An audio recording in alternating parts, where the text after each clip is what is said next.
Magandang araw po sa inyong lahat mga kababayan. Akin lang pong inuulit ang aking video dati patungkol doon sa kapanganakan ng ating Panginoong Hesukristo. Dahil sa totoo lang, hindi po talaga December 25 kagaya ng sinasabi ng Iglesia Romano Katoliko. Dahil hindi mangyayari ang ganong sistema na sasabihin na December 25. Dahil dito po sa Biblia, atin pong mababasa, tunay po ito at hindi po ito kasinungalingan. Kung kayo man ang nagkumpil nito, mga Katoliko, nag-compile nitong Biblia na inyong sinasabi na kayo daw ang nag-compile nito. Hindi mangyayari na December 25 ang kapanganakan ng ating ng Panginoong Hesukristo dito sa lupa. Dahil ito nakalagay sa 1:26 ng Lucas hanggang 38. Atin pong basahin.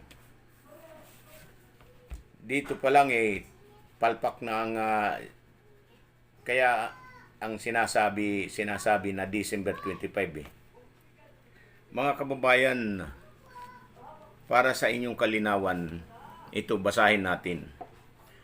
1:26 ng Lucas, nang ika-6 na buwan nga'y sinugo ng Diyos ang Anghel Gabriel sa isang bayan ng Galilea, ngalay Nazaret. Sa isang dalagang mag-aasawa sa isang lalaki na ang kanyang ngalay Jose, sa angkan ni David at Maria, ang pangalan ng dalaga. At pumasok siya sa kinaroroonan niya at sinabi, "Magalak ka, ikaw na totoong pinakamamahal, ang Panginoon ay sumasa iyo." Datapwat siya ay totoong nagalumihanan sa sabing ito at iniisip sa kanyang sarili kung anong bati kaya ito. 30. At sinabi sa kanya ng anghel, "Huwag kang matakot, Maria, sapagkat nakasumpong ka ng biyaya sa Diyos." 31. At narito, maglilihi ka sa iyong tiyan at manganganak ka ng isang lalaki, at tatawagin mo ang kanyang pangalan, Jesus. 32. Siya ay magiging dakila at tatawaging anak ng kataas-taasan, at sa kanya'y ibibigay ng Panginoong Diyos ang luklukan ni David na kanyang ama. 33. At siya ay maghahari sa angkan ni Jacob magpakailanman, at hindi magkakawakas ang kanyang kaharian.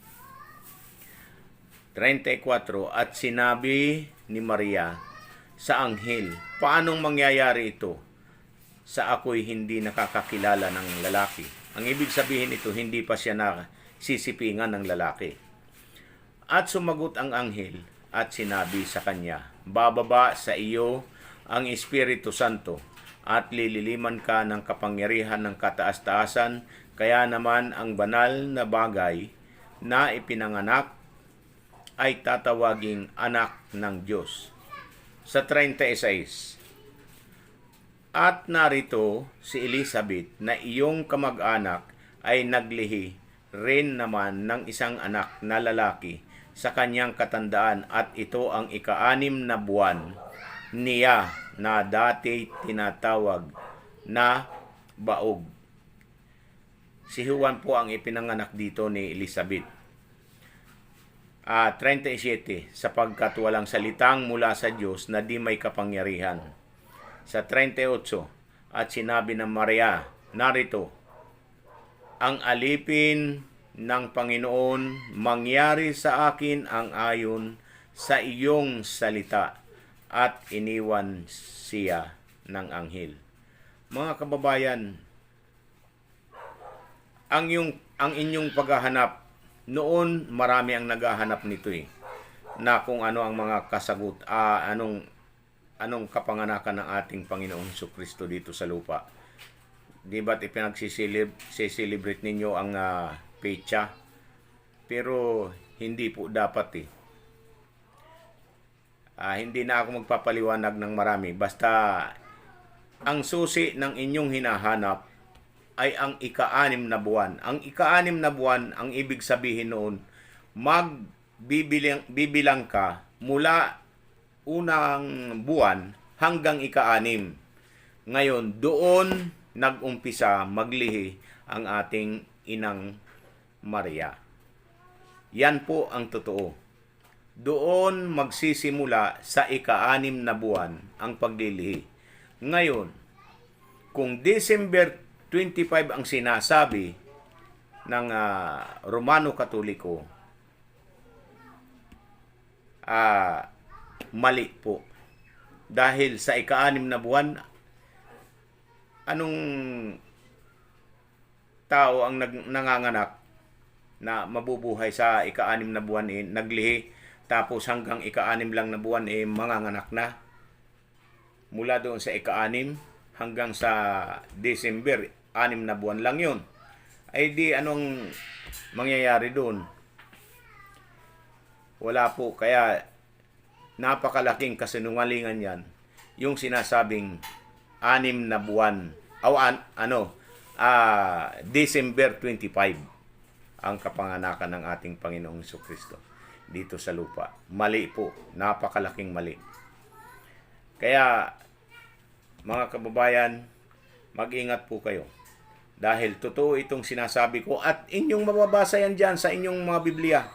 Walang makakatutol yan sa sinasabi ko na yan. Kaya nasa inyo na lang po kung ano ang desisyon nyo, dahil yan po ay mga katanungan ng mga araw. Noong araw, matagal na po. Kaya sa inyo mga kababayan, mahal namin kayo. Bye-bye! At pakisubscribe nga pala sa aking channel. Paki-like, paki-comment kung ano ang mga comment ninyo. Maraming salamat po sa inyong panonood at sana'y umabot kayo hanggang dito sa dulo. Maraming salamat po.